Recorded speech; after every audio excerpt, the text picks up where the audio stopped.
Hello Internet, and welcome to my live reaction for To Your Eternity, chapters 144.5 and 145. I know I'm very late for these videos, and 145.5 comes out tonight, but To Your Eternity is too dense a series for me to want to cover 3 in one video, so I'm trying to get these out before 145.5 comes out. Also, this might be a kind of sped up video, because my shift at work starts at 4, which is only half an hour from now. It's DoorDash, so I can just sort of be a little late without any consequences, but it's going to be on the faster side, I hope. Anyway, when we last left our heroes, after Fushi and Yuki kind of worked out, the knockers might go after Satoru next, we cut to Funa doing exactly that. Fushi tries to stop her. She uses one of the orphans at Satoru's orphanage as a hostage, including just slightly cutting his neck. And then she goes in to attack Satoru. Fushi, meanwhile, checks after the kid, sees the neck has mysteriously healed. So there's at least one knocker in the orphanage, I'm betting. Anyway, when Funa tries to kill Satoru, he turns her into a flower, seemingly just wiping her from existence, and gives the flower to Sumika, is the sister, I think, right? So yeah, that's where we left off. So let's just dive right into 144.5, Flying Bug Part 2. As Fushi runs to Satoru, apparently the same night, Satoru has gotten up out of bed, and Fushi calls for him. Guy in black, you're okay? Good. And Satoru looks at him, and you? And Fushi's kind of confused. Huh? You knew I was here? Your sounds reverberate. Oh, yeah. I just got attacked, so I guess the noise from that woke you. It's been a while since anyone's used a poison needle on me, so I panicked a little, but I was able to create a double before I passed out and took them out from behind, with the same weapon. Hold on. That's not quite how I remember the fight last time happening. I thought Funa just kind of got away with the kid. So there's something going on there. I don't think this is Satoru's line, because Satoru can't create doubles, so no, it can't be Satoru. My instinct is Satoru just lying to Fushi, but I just reread 144 part 1, and I just do not remember anything that Fushi is talking about here. I thought, though I do remember he kind of popped up through a root in the orphanage, so maybe she did knock him out with the poison needle, and I'm just misremembering. I don't know. Anyway, Satoru then says, I guess poison does work on knockers. Hold on. Okay, let me. I figured out what's going on now. Okay, so the person who attacked Fushi was the little boy knocker. That's not some big sort of foreshadowing thing. That's just with, that was like between chapters. The thing about the little boy was not foreshadowing. It was just setting up this sort of inter-chapter action, which sort of gets back to one of my complaints of the last chapter, is that in that there were some like action beats that seemed to happen like between panels, and now we have a whole fight that happened between chapters. Either way, Fushi has knocked the kid out. Anyway, Fushi, back to the actual plot of the chapter, and the knocker shaped like Funa is here too. We've got to catch her fast. And Satoru just casually tells him, "Oh, I already removed its contents and burned them." And Fushi just kind of continues, "Don't worry though, I'll protect." And he suddenly realizes what Satoru said. Huh? You burned it? Burned what? And Satoru just looks away. The knocker. I turned it into a flower, pulled out its core, and burned it. And Fushi looks at him. Huh? Wait a sec. You can do that? Yes. Seriously? Indeed. And Fushi just gets up in his face. You pulled it out and burned it? That's what I said. So is Fushi here sort of kind of opposed to the concept of just burning the knocker's cores? Or is it more of a, you are so powerful and you leave this to me kind of anger? But Fushi sort of sits back in just pure shock. And then, so here we see what Fushi's getting at, as he grabs Satoru by the shoulders. Hey, you lied to me. You defeated a knocker. Didn't you say you didn't even know how before? And Satoru just kind of looks down a little sheepishly. Did I? And then Fushi gets right up in his face. You're gonna help me. Got it? I'm not gonna let you live as a human until we wipe them out for good. So we're seeing Fushi sort of... The effects of Fushi sort of getting out of that sort of concern on whether or not killing the knockers is the right thing to do. At this point, he knows where he stands. And we're seeing the effects of that. We're gonna kill them, even if it's... You know, it feels a little bit like damn the moral consideration. I'm trying to remember, because it's been a while since I got into this part of the series. I've been watching the anime, of course. But again, I took a few weeks off because of life happening. I'm trying to remember how that plotline ended. Because I feel like the bit of should we kill the Izumi knocker, and by extension, all the knockers, sort of ended with a ... rather than came to any conclusion. But at this point, I think Fushi is maybe it's more... Fushi is kind of uncertain on what to do with Izumi's knocker. But the rest of them we're killing them all. Though I might be misremembering something very important here. Anyway, just then, Sumika barges in, having heard all this. Listen, you! What do you think you're doing to my Satoru? And she just slugs Fushi. Fushi goes down. Ugh! And he notes, uh-oh, that annoying girl spotted me. And Sumika just snaps at him. Huh? What did you say? You won't get off easy for bullying Satoru again. Wait, how do you get in here anyway? Maybe I'll just go call the cops. And the other orphans are sort of like peeking around the corner. Pipe down. What is it? What's going on? And just then... Someone calls out for Sumika. Ah, come here, Sumika-ne-chan. Michi's sleeping on the floor. Michi must have been the orphan who is knocker possessed. So I'm curious how Sumika will react when she sees Michi has been poisoned. If she even knows enough about poisons to sort of work that out. Anyway, she comes to him. Michi, are you okay? And Michi wakes up. Oh, I was asleep. And Sumika says to him, thank goodness, I thought you were relapsing. That's a thing we don't know about. What is, I feel like we haven't really touched on the orphans really at all, so I don't really know what their deal is. But Sumika talks about him relapsing? From what? With what? What's the deal going on there? I don't know. Is he narcoleptic or something? Or was the original Michi, who is now a knocker, narcoleptic or something, and that's what happened? She thought that he had another narcoleptic attack, if that's the right term for it. I don't know. I don't know. When I saw relapsing, my first thought was drug use, and then I thought about it for half a second more, and I'm like, that makes no sense. Anyway, Sumika notices that Fushi and Satoru were gone. That punk disappeared with Satoru! And we see Fushi has grabbed Satoru, and they run out in the rain. They get some distance from the orphanage. As Fushi tells Satoru, that should be far enough. Now, let's finish our talk. That kid that was on the ground is the one who attacked me. There's a knocker in her.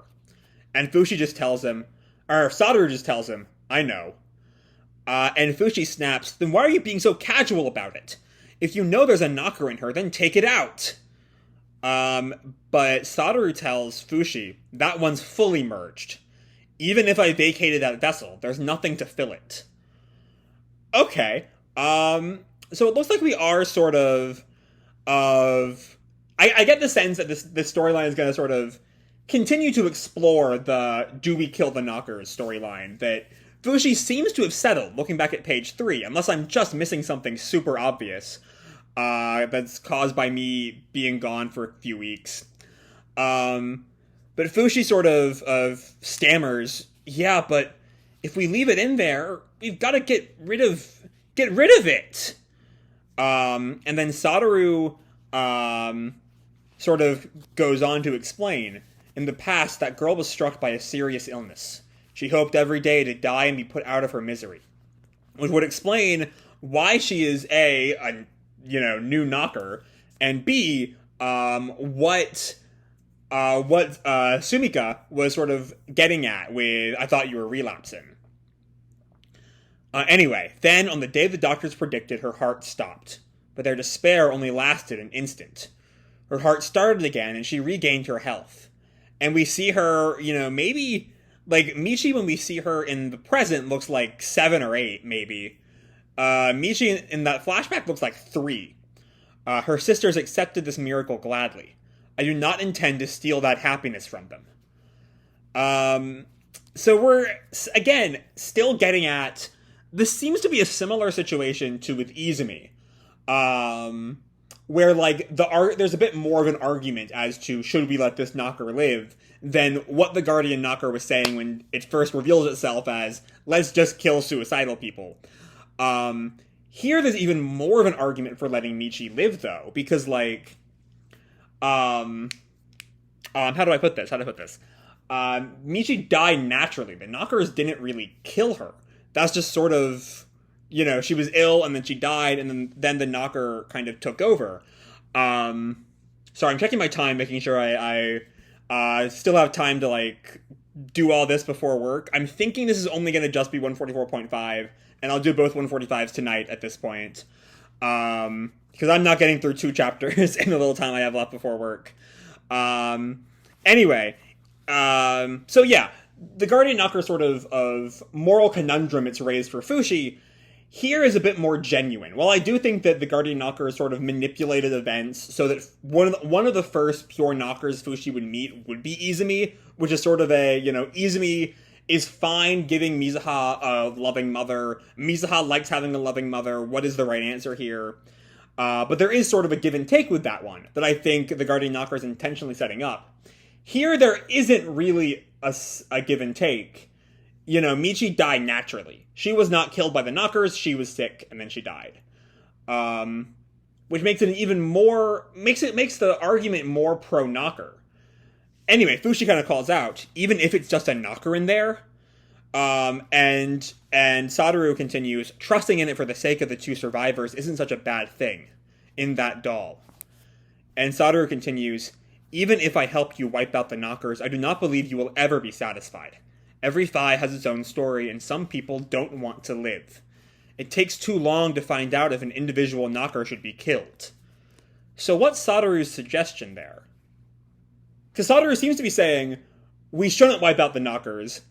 That first part seems to be deal with them on a case-by-case basis. Some people are dead, and we should just let them go, and if the knockers want naturally dead people, that's okay. But then there's that last bit, it takes too long to find out if an individual knocker should be killed. Which seems almost like a Fushi line. And I might argue it is a Fushi line. He's like, we can't use a case-by-case basis. At that point, the knockers will just kill everyone. But Fushi responds to that line, so it must be a Satoru line. Time? Who cares about that? And then Satoru continues... Well, do you want to fight them for, say, 100 years? They're simply double their number in that period. And now that you mention it, didn't you say you wouldn't return home until you eliminated every last knocker? So when are you going to return? In 200 years? 400? You're not even going to visit your comrades now that they're finally alive again? Oh, now Satoru is getting to the content I want. Go see your friends at last, Fushi. I admire your spirit, but it's just unrealistic. I cannot keep up with your lengthy lifespan. And Fushi snaps, but he's clearly shaken as we see the stammer. Go ahead and keep running your mouth. No matter what the reason, I can't let knockers get away with arrogance, like living out a person's life for them. It makes me sick. So yeah, Fushi here is definitely, he has definitely come to a conclusion about the Izumi case. That I just don't really remember him being certain in that. And maybe it was kind of we don't quite know how he's taken it, and this is the moment that we learn that he's decided what to do with Izumi. Anyway, I might just be forgetting things, and this is a really embarrassing video. But Satoru turns on him. Do you have room to talk? And Fushi kind of freezes. Sure I do. I'm not like the knockers. And Fushi presses, how are you different? Or Satoru presses, how are you different? I didn't steal anyone's body. Using someone's body without asking. That's just like stealing. And Satoru tells him, oh, then you talk to the boy whose body you're using now. And that freezes Fushi up. Okay. So I didn't read the post, but I did briefly see a Tumblr post that referred to this scene. So I knew vaguely this was coming. And I don't really think that's fair. Like, the thing about the knockers, and Michi is slightly different, but for basically every other knocker we've seen, they deliberately kill the person. And Fushi does not. You know, the nameless boy died naturally, and then sort of Fushi lived on as him. And maybe Michi's introduction here is specifically to kind of raise these questions in Fushi, make Fushi doubt himself. But that kind of calls into question what is Satoru's role in all this. Because if Michi... I mean, I think what I was earlier getting at is that Michi's acting from a meta-narrative standpoint to get Fushi to question himself. But if that's Michi's goal in an in-universe perspective, then why is Satoru helping them along? And why is Satoru even attacking Fushi like this anyway? What is Satoru's endgame? That's what I just don't know. Anyway, Fushi tries to fight back. No, this isn't... He told me not to forget him. So to remember him, And then Fushi just sort of sits there, silently, and then turns on him again. Hey, you can't talk me out of this. I've gotta do it. I've gotta bring peace to the world for my friends. Real peace. And Satoru just stares at him and walks past him. Then do so. I will no longer stop you. And Fushi turns and watches him go, and runs off. Damn it! What's his problem? I'll show him. I will do it. And just then, Bon shows up. In the rain, almost like he knew Fushi would be here. Hello there, Fushi. Did you wipe out the knockers yet? And there's something about that line that seems mocking. I don't know why, and there's no real reason to doubt Bon. But there's something about, did you wipe out the knockers yet? In that context, it feels like Bon has to know that Fushi could not have wiped out the knockers in, like, the half an hour since he last saw him, right? Or however long it's been. It's probably been more than half an hour. But Bon was there, right? When Yuki was like, they're going after Satoru next, that's their next target? Or was that just a Fushi and Yuki scene? If Bon was there, and now that I think about it, I'm not sure he was, then, like, I don't know, either way, I think it's just sort of, it feels mocking. That line, did you wipe out the knockers yet? So now I'm kind of questioning Bon. I don't know. Anyway, Fushi looks at him. Bon. No, not yet. And Bon laughs. I know. Something's troubling you again, isn't it? Is there anything I can do to help? I don't know. There's still just something sort of odd about Bon right there. I don't quite know what his game is. I don't know why he has a game, but there's something about the way he's saying all this that seems kind of condescending. Almost like he knows more than he's letting on, but why would he not let on what he knows? And Fushi holds an umbrella he apparently has. Maybe he just sort of materialized it.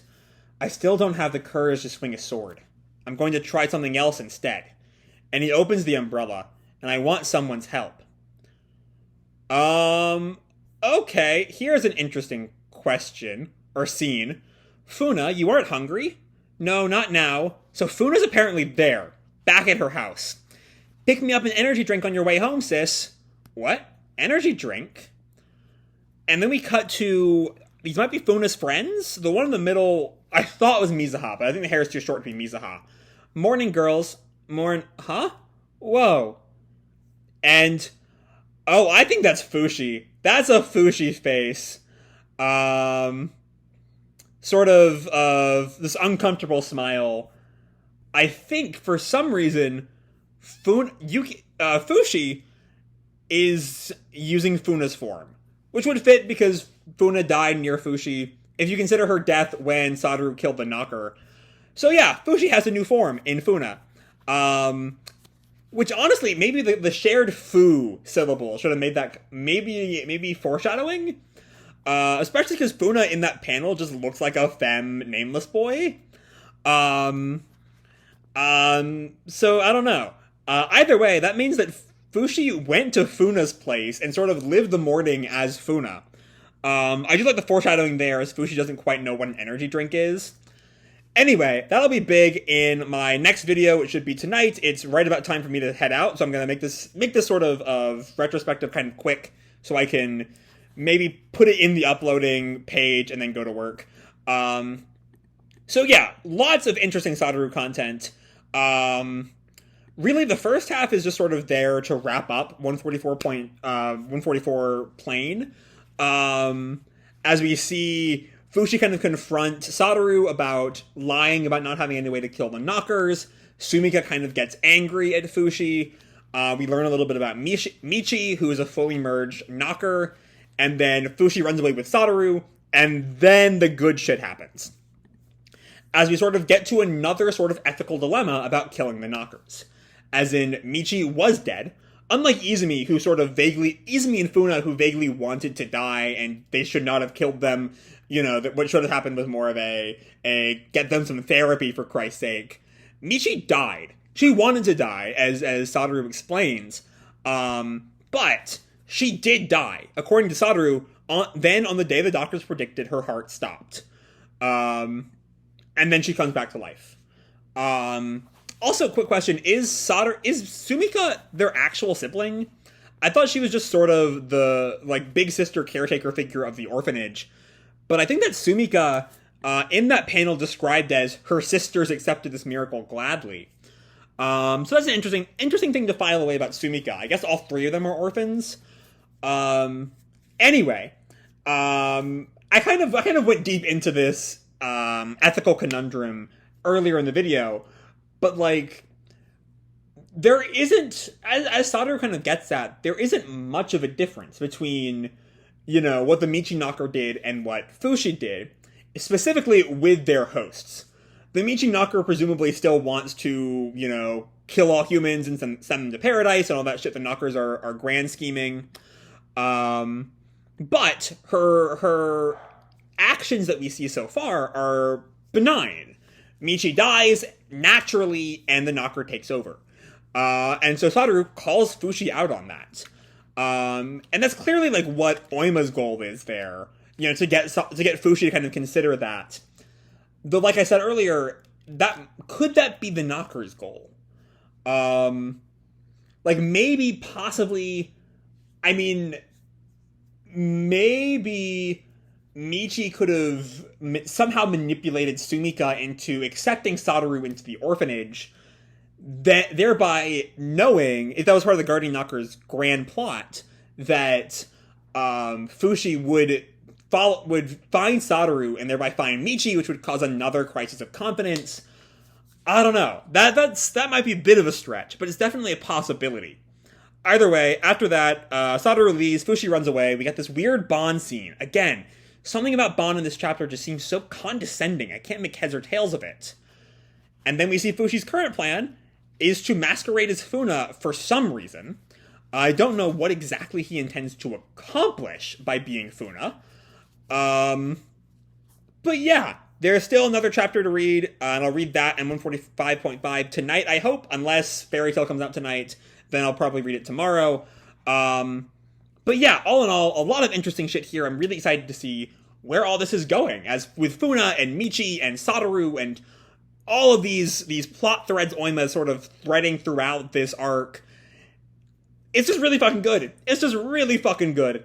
So yeah, I'm gonna leave this video off here. Hope you all enjoyed the chapter and the video itself. If you did, feel free to drop me a like or subscribe, do whatever makes you happy, And remember, your life is your own, okay? Bye!